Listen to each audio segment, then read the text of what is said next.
Good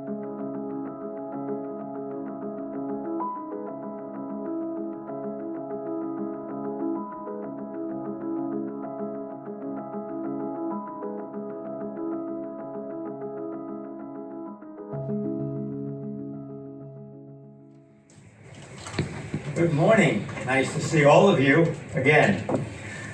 I'm not here to speak about the evils of abortion.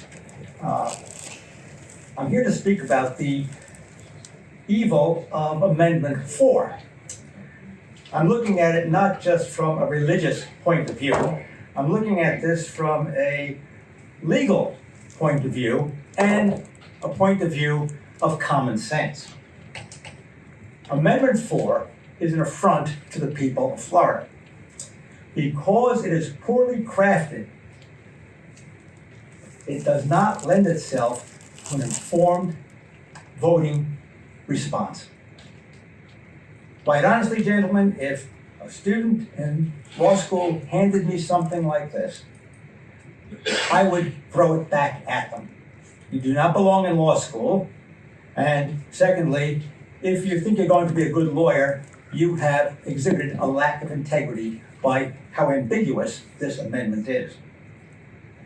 If passed, this amendment would allow for unimagined consequences, politically, medically, economically, and morally for years to come.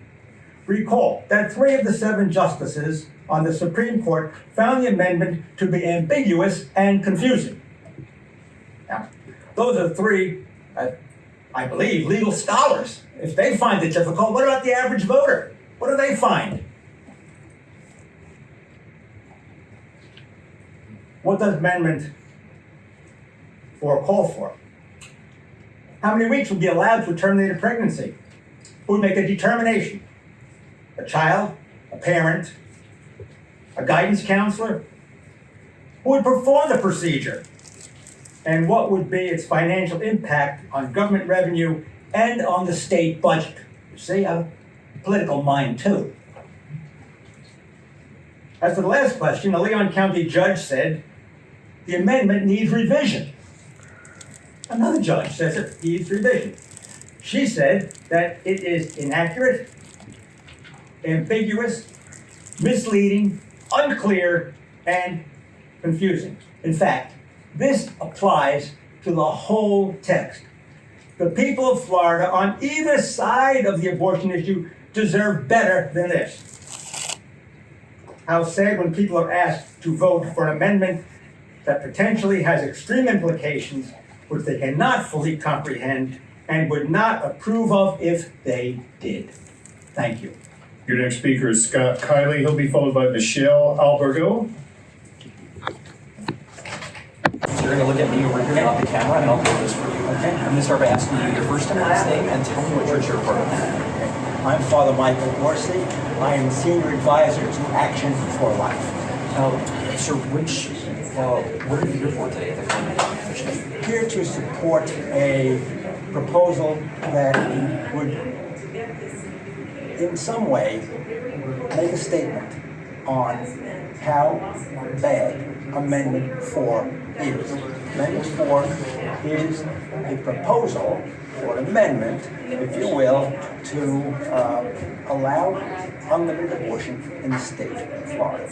An amendment therefore bypasses the legislative system, and the legislature has already determined that there is a heartbeat law in Florida, 15 weeks, 6 weeks, and that's what a republic does. What does a republic do? We debate the issue in a logical way. Amendment 4, unfortunately, is very, very ambiguous. It bypasses the legislature, it bypasses the House, it bypasses the Senate, and it is so deceptive that people may vote for it under the impression that it is about the rights of women to determine if they're going to have a child or not have a child. There are some people over here who are taking the opposite stance to what you stand for.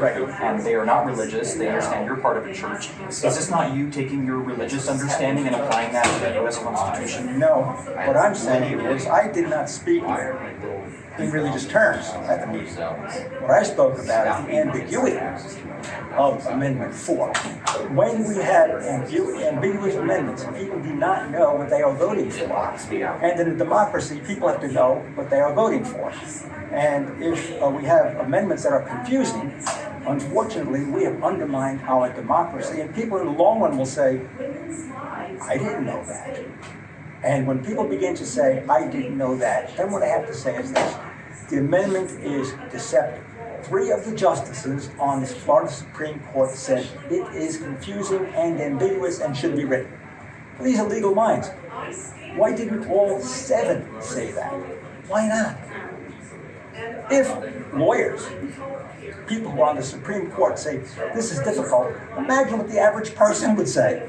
So I'm not here speaking only for a pro-life point of view, although I am. I'm speaking about how poorly crafted the amendment is. And if we are going to have a democracy, we have to be clear about what we're voting for. And this is not clear. Well, thank you so much for your time. I appreciate it. You're welcome.